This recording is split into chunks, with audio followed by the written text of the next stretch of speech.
ವ್ಯವಸ್ಥೆ ಹೇಗಿತ್ತು ಕಾಲೇಜಿನಲ್ಲಿ, ನೀವೇನನ್ನ ಸದ್ಬಳಕೆ ಮಾಡ್ಕೋಬಹುದು, ಹಿಂದೆ ಏನೇನ ಸಾಧನೆಗಳಾಗ್ತಿವು ಅನ್ನುವಂಥದ್ದನ್ನ ಬಹಳ ಸವಿಸ್ತಾರವಾಗಿ ಪ್ರಾಚಾರ್ಯರು ನಿಮ್ಮ ಮುಂದೆ ಸಾಧನೆ ಪಡಿಸಿದ್ದಾರೆ. ಅದರ ನಂತರದಲ್ಲಿ ಬಂದದ್ದು ನಂದು.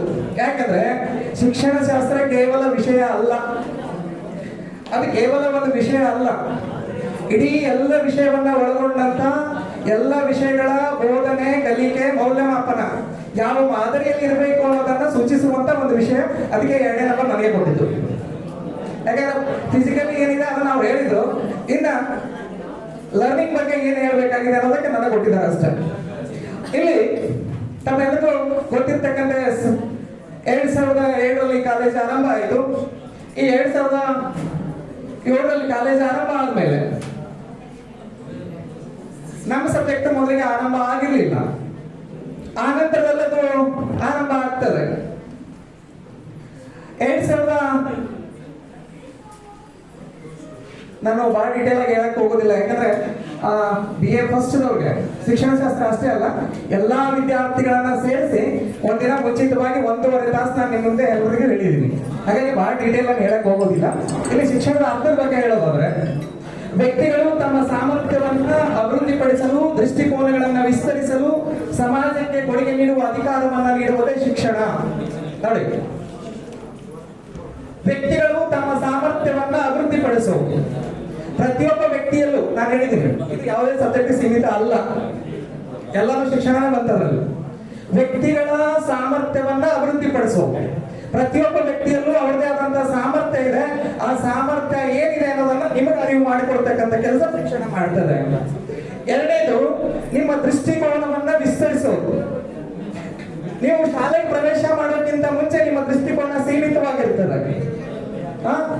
ಯಾವುದೋ ಒಬ್ಬ ಪ್ರೈಮರಿ ಸ್ಕೂಲ್ ಟೀಚರ್ ಕೇಳಿದ್ರು ಒಬ್ಬ ಸ್ಟೂಡೆಂಟ್ಗೆ ನಕ್ಷತ್ರ ಎಷ್ಟಿದೆ ಅಂತ ಹೇಳಿ.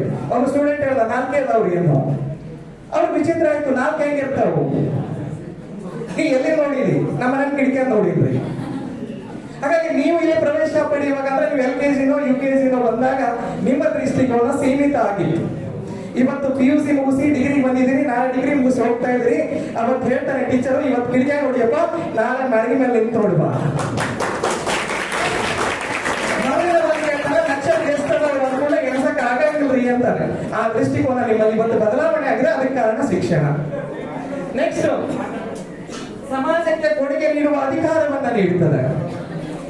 ಯಾವುದೇ ಒಂದು ಸಮಾಜ ಶಿಕ್ಷಣವನ್ನು ರೂಪಿಸಿದ್ರೆ ಅದಕ್ಕಾಗಿ ಅಂದ್ರೆ ಸಮಾಜದ ಅಭಿವೃದ್ಧಿಗಾಗಿ, ಸಮಾಜದ ಬೆಳವಣಿಗೆಗಾಗಿ ಶಿಕ್ಷಣವನ್ನು ರೂಪಿಸಿದೆ. ಯಾಕಂದ್ರೆ ಸಂಪನ್ಮೂಲ ವ್ಯಕ್ತಿಗಳನ್ನು ನಿರ್ಮಾಣ ಮಾಡಲಿಕ್ಕೆ ನಮ್ಮ ಸಮಾಜಕ್ಕೆ ಬೇಕಾಗ್ತಕ್ಕಂಥ ಡಾಕ್ಟರ್ಸ್ ಇರ್ಬೋದು, ಇಂಜಿನಿಯರ್ಸ್ ಇರ್ಬೋದು, ಲಾಯರ್ಸ್ ಇರ್ಬೋದು, ಅಥವಾ ರಾಜಕಾರಣಿಗಳಿರ್ಬೋದು, ಉದ್ಯಮಿದಾರರಿರ್ಬೋದು, ಇವರೆಲ್ಲ ಎಲ್ಲಿಂದ ಹೋಗ್ಬೇಕು?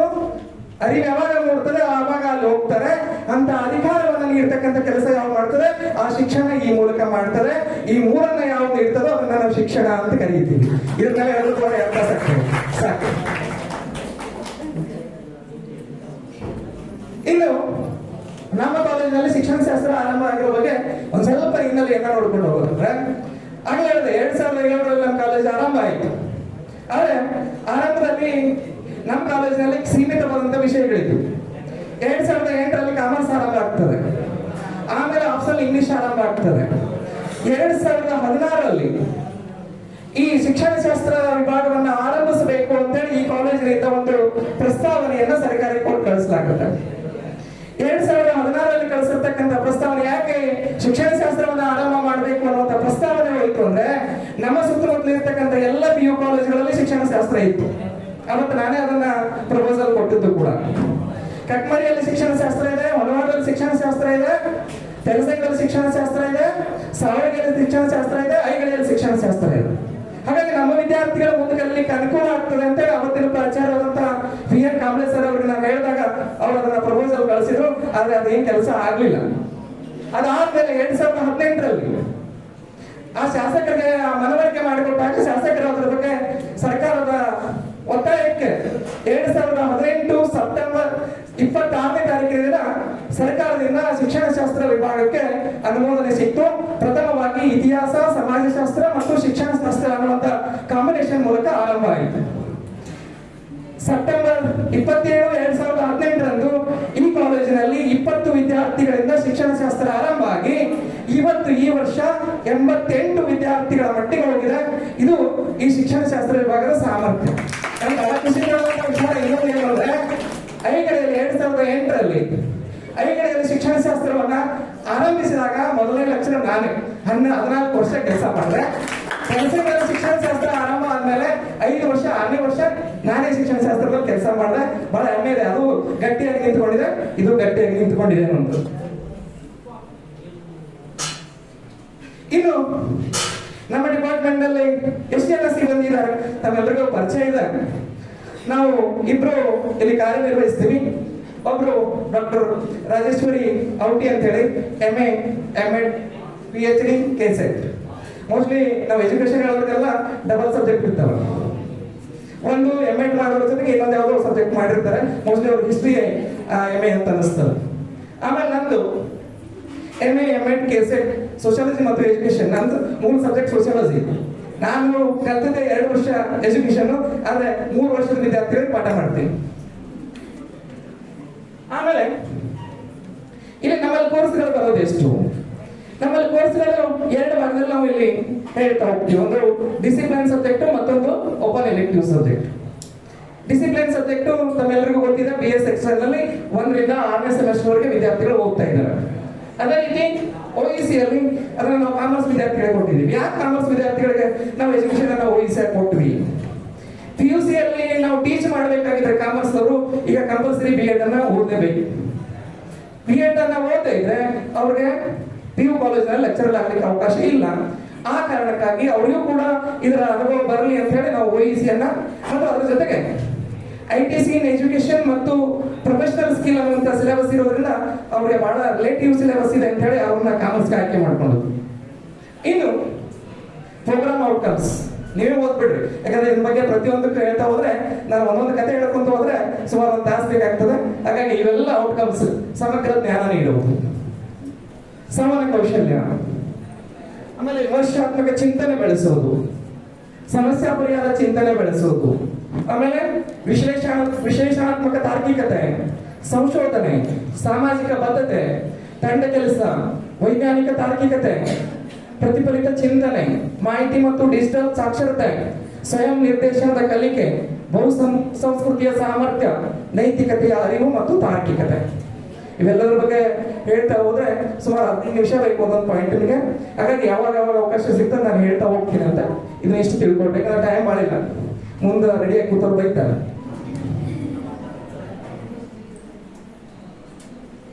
ಆಮೇಲೆ ನಮ್ಮಲ್ಲಿ ಇರ್ತಕ್ಕಂಥ ಸಬ್ಜೆಕ್ಟ್ಸ್ ಇಲ್ಲಿ ಫಸ್ಟ್ ಸೆಮಿಸ್ಟರ್ ನಲ್ಲಿ ಫೌಂಡೇಶನ್ ಆಫ್ ಇಂಡಿಯನ್ ಎಜುಕೇಶನ್ ಅನ್ನುವಂಥ ಪೇಪರ್ ಇದೆ. ಈಗ ಫಸ್ಟ್ ಸೆಮಿಸ್ಟರ್ ವಿದ್ಯಾರ್ಥಿಗಳು ಓದ್ತಾ ಇದ್ರಿ. ಅದ್ರ ಜೊತೆಗೆ ಫಿಲಾಸಫಿಕಲ್ ಫೌಂಡೇಶನ್ ಆಫ್ ಎಜುಕೇಶನ್ 2 ಪೇಪರ್ಗಳನ್ನ ನಾವು ಓದ್ತಾ ಇದ್ವಿ. ನೋಡ್ರಿ, ಒಂದೊಂದು ಸಬ್ಜೆಕ್ಟ್ ಒಂದೊಂದು ಡಿಫ್ರೆಂಟ್ ಆಗಿದೆ. ನೆಕ್ಸ್ಟ್ ಸೆಕೆಂಡ್ ಸೆಮಿಸ್ಟರ್ ಬರ್ತೀರಿ, ಏನ್ ಓದ್ತೀರಿ? Sociological foundation of education. ಅದ್ರಲ್ಲಿ ಇನ್ನೊಂದು ಪೇಪರ್ ಬರ್ತದೆ, ಸೈಕಾಲಜಿಕಲ್ ಫೌಂಡೇಶನ್ ಆಫ್ ಎಜುಕೇಶನ್. ಎಷ್ಟು ಸಬ್ಜೆಕ್ಟ್ ಅದು? ಫೌಂಡೇಶನ್ ಆಫ್ ಇಂಡಿಯನ್ ಎಜುಕೇಶನ್ ಪೂರ್ತಿ ಹಿಸ್ಟ್ರಿ ಇದೆ. Philosophical foundation of education philosophy ಇದೆ. Sociological foundation of education sociology ಇದೆ. Psychological foundation of education psychology ಇದೆ. 4 ಸಬ್ಜೆಕ್ಟ್ ಅದು ಇಲ್ಲ. ನೆಕ್ಸ್ಟ್ ಥರ್ಡ್ ಸೆಮಿಸ್ಟರ್ ನಲ್ಲಿ development of education in modern India. ಭಾರತದಲ್ಲಿ ಉನ್ನತ ಶಿಕ್ಷಣ ಯಾಕೆ ಬೆಳವಣಿಗೆ ಆಗ್ತಿದೆ? ಪ್ರೈಮರಿ ಎಜುಕೇಶನ್, ಹೈಸ್ಕೂಲ್ ಎಜುಕೇಶನ್, ಆಮೇಲೆ ಹೈಯರ್ ಎಜುಕೇಶನ್. ಇಲ್ಲಿ ಏನಿರುವಂತಹ ಪ್ರಾಬ್ಲಮ್ಸ್ ಗಳೇನು, ಅದರ ಪ್ಲಾನ್ ಏನು, ಫ್ಯೂಚರ್ ನಲ್ಲಿ ಯಾವ ರೀತಿಯಾದಂತಹ ಬದಲಾವಣೆಗಳು ಆಗಬೇಕು ಅನ್ನೋದನ್ನ ಸೂಚಿಸುವಂತ ಕೆಲಸ ಆಗ್ತದೆ. ಆಮೇಲೆ issues and challenges in education. ಶಿಕ್ಷಣದಲ್ಲಿರ್ತಕ್ಕಂಥ ಸವಾಲುಗಳೇನು, ಶಿಕ್ಷಣದ ಒಲವೇನು, ಅದರ ಬಗ್ಗೆ ಅಧ್ಯಯನ ಮಾಡ್ತೀವಿ. ನೆಕ್ಸ್ಟ್ 4ನೇ ಸೆಮಿಸ್ಟರ್ ನಲ್ಲಿ ಇಂಡಿಯನ್ ಥಿಂಕರ್ಸ್ ಮತ್ತು ವೆಸ್ಟರ್ನ್ ಥಿಂಕರ್ಸ್ ಬಗ್ಗೆ ಮಾತಾಡ್ತೀವಿ. ಅಂದ್ರೆ ಶಿಕ್ಷಣದ ಬಗ್ಗೆ ಚಿಂತನೆ ಮಾಡಿರ್ತಕ್ಕಂಥ ಭಾರತೀಯ ಚಿಂತಕರು, ಆಮೇಲೆ ಶಿಕ್ಷಣದ ಬಗ್ಗೆ ಚಿಂತನೆ ಮಾಡಿರ್ತಕ್ಕಂಥ ಪಾಶ್ಚಿಮಾತ್ಯರ ಚಿಂತಕರ ಪರವಾಗಿ ಇಲ್ಲಿ ಅಧ್ಯಯನ ಮಾಡ್ತೀವಿ. ಇನ್ನು 5ನೇ ಸೆಮಿಸ್ಟರ್ ಈ ಸಲ ನಿಮ್ಗೆ ಅಪ್ಲೈ ಆಗ್ತದೆ. 5ನೇ ಸೆಮಿಸ್ಟರ್ ಇದ್ರಿ ನೋಡ್ರಿ. ಇದರಲ್ಲಿ educational administrative and management commerce subject. ಇದನ್ನ ನಾವು ಪೂರ್ತಿ ಕಾಮರ್ಸ್ ರಿಲೇಟೆಡ್ ಆಗಿ ಓದ್ತಾ ಇದ್ದೀವಿ. Next value education. ಅದಾದ್ಮೇಲೆ ಜೆಂಡರ್ ಅಂಡ್ ಸೊಸೈಟಿ, ಅದು ಸೋಷಿಯಾಲಜಿ ಕನ್ಸರ್ನ್ ಆಗಿರ್ತಕ್ಕಂಥದ್ದು. ಈ 3 ಸಬ್ಜೆಕ್ಟ್ಗಳನ್ನ ನಾವೀಗ 5th ಸೆಮಿಸ್ಟರ್ ನಲ್ಲಿ ಓದ್ತೀವಿ. ಇನ್ನು 6th ಸೆಮಿಸ್ಟರ್ ನಲ್ಲಿ ಅಲ್ಲಿ ಆರಂಭದಲ್ಲಿ 4 ಪೇಪರ್ ತಗೋಬೇಕು, 1 ಪೇಪರ್ ಕ್ಯಾನ್ಸಲ್ ಆಗ್ತದೆ ಕಾಬರ್ನಲ್ಲಿ. ಅದು ಯಾವ ಕ್ಯಾನ್ಸಲ್ ಮಾಡ್ತಾರೆ ನನಗೆ ಇನ್ನೂ ಗೊತ್ತಿಲ್ಲ. Human rights education, global education, education, educational technology, ಈ 4 ಪೇಪರ್ದಲ್ಲಿ 1 ಪೇಪರ್ ಯಾವ ತರ ಹೋಗ್ತದೆ, 3 ಪೇಪರ್ ಉಳಿತಾವೆ. ಹೀಗಾಗಿ ಇದನ್ನ ಡಿಸಿಪ್ಲಿನ್ ಸಬ್ಜೆಕ್ಟ್ ಮಾಡುವಂತ ವಿದ್ಯಾರ್ಥಿಗಳು ಓದ್ಬೇಕು. ಇನ್ನು ಓಎಸ್ ತಗೊಂಡು ಕಾಮರ್ಸ್ ವಿದ್ಯಾರ್ಥಿಗಳು, ಇದರಲ್ಲಿ 3 ಸಬ್ಜೆಕ್ಟ್ ಇದೆ. ಹಿಸ್ಟ್ರಿ ಆಫ್ ಎಜುಕೇಶನ್, ಭಾರತದಲ್ಲಿ ಶಿಕ್ಷಣ ಹೇಗೆ ಬೆಳ್ಕೊಂಡು ಬಂತು ಅನ್ನೋದರ ಇತಿಹಾಸವನ್ನ ಹೇಳ್ತದೆ. ಆಮೇಲೆ ITC ಇನ್ ಎಜುಕೇಶನ್, ಟೆಕ್ನಾಲಜಿಯನ್ನು ಶಿಕ್ಷಣದಲ್ಲಿ ಹೇಗೆ ಬೆಳೆಸ್ಕೊಳ್ಬೇಕು. ಯಾಕಂದ್ರೆ ಇವತ್ತು ಬಹುತೇಕ ಟೆಕ್ನಾಲಜಿ ಮೂಲಕನೇ ಶಿಕ್ಷಣ ನಡೀತದೆ. ವರ್ಚುವಲ್ ಕ್ಲಾಸ್ ರೂಮ್ ಇರ್ಬೋದು, ಯೂಟ್ಯೂಬ್ ಇರ್ಬೋದು, ಫೇಸ್ಬುಕ್ ಇರ್ಬೋದು, ವಿಡಿಯೋ ಕಾನ್ಫರೆನ್ಸ್ ಇರ್ಬೋದು, ಇವೆಲ್ಲವನ್ನ ಬ್ಲಾಗ್ಸ್ ಇರ್ಬೋದು, ಇವೆಲ್ಲವನ್ನ ಯಾವ ರೀತಿ ನಾವು ಶಿಕ್ಷಣದಲ್ಲಿ ಬಳಸ್ಕೊಳ್ಬೇಕು, ಅಥವಾ ಟ್ಯೂಷನ್ ಅಲ್ಲಿ ಕಾಮರ್ಸ್ ನಲ್ಲೂ ಕೂಡ ಬೆಳೆಸ್ಕೊಂಡು ನಿಮ್ಮ ಪ್ರೊಡಕ್ಷನ್ ಅನ್ನ ಇಂಪ್ರೂವ್ ಮಾಡ್ಕೊಳ್ಳಿಕ್ಕೆ ಅವಕಾಶ ಇರ್ತದೆ. ಹಾಗಾಗಿ ಇಲ್ಲಿ ITC ಇನ್ ಎಜುಕೇಶನ್ ಓದ್ತೀವಿ. ಲೈಫ್ ಸ್ಕಿಲ್ ಇನ್ ಎಜುಕೇಶನ್ ಅಂತ ಬರ್ತದೆ. ಈಗ 3rd ಸೆಮ್ ವಿದ್ಯಾರ್ಥಿಗಳು ಓದ್ತಿದ್ದಾರೆ. ಲೈಫ್ ಸ್ಕಿಲ್, ಜೀವನದಲ್ಲಿ ಸಾಧನೆ ಮಾಡಬೇಕಾದ್ರೆ ವಿಶ್ವಸಂಸ್ಥೆ 10 ಸ್ಕಿಲ್ಗಳನ್ನ ಹೇಳಿದೆ. ಆ 10 ಸ್ಕಿಲ್ಗಳನ್ನ ಅಧ್ಯಯನ ಮಾಡ್ತೀವಿ.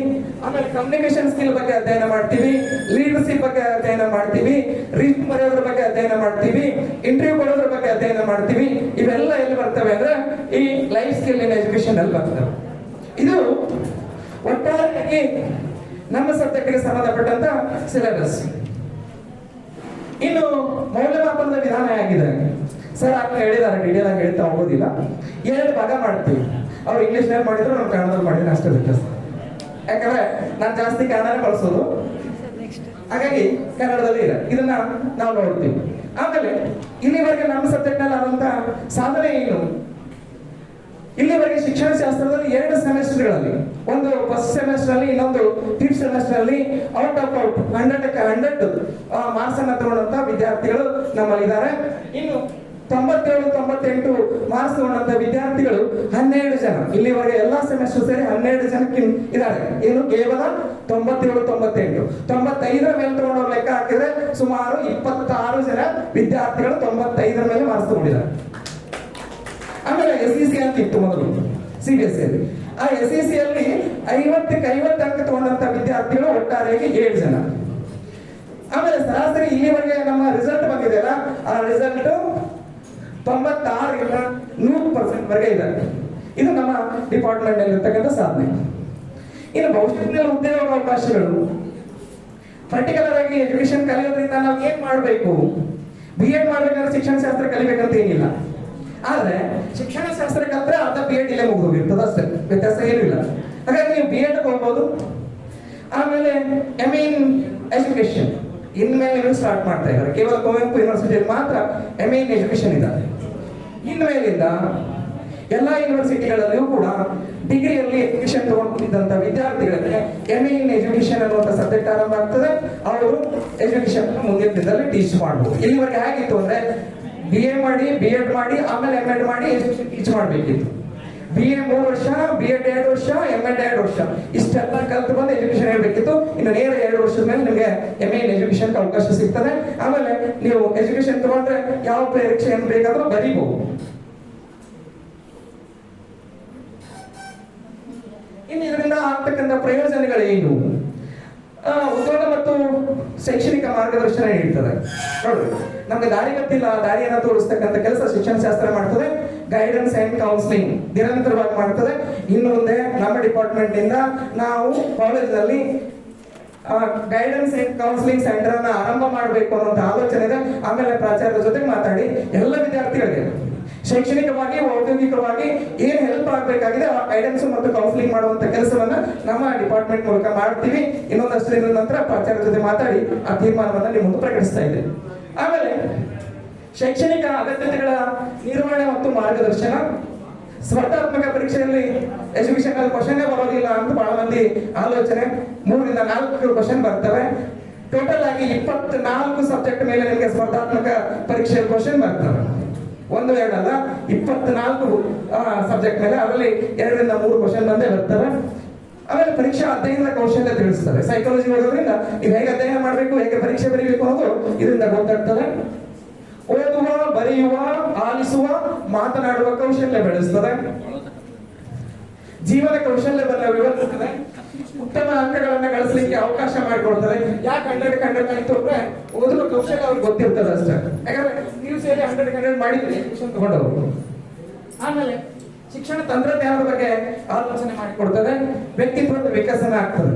ಇದನ್ನ ಹೇಳಿದ್ರೆ ಸುಮಾರು 2 ಗಂಟೆ ಆಗ್ತದೆ. ನಾನು ಇಷ್ಟಕ್ಕೆ ಈ ಕಾರ್ಯವನ್ನ ಮುಗಿಸ್ತಾ ಇದ್ರೆ ಈ ಬಗ್ಗೆ ಅವಕಾಶ ಮಾಡಿಕೊಟ್ಟ ಎಲ್ರಿಗೂ ಧನ್ಯವಾದ.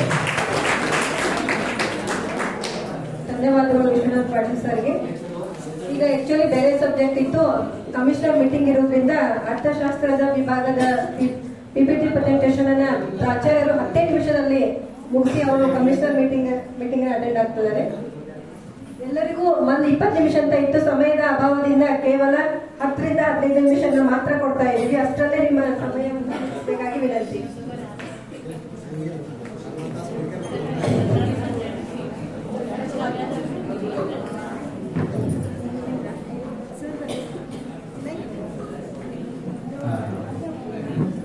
ಕೆಲಸದ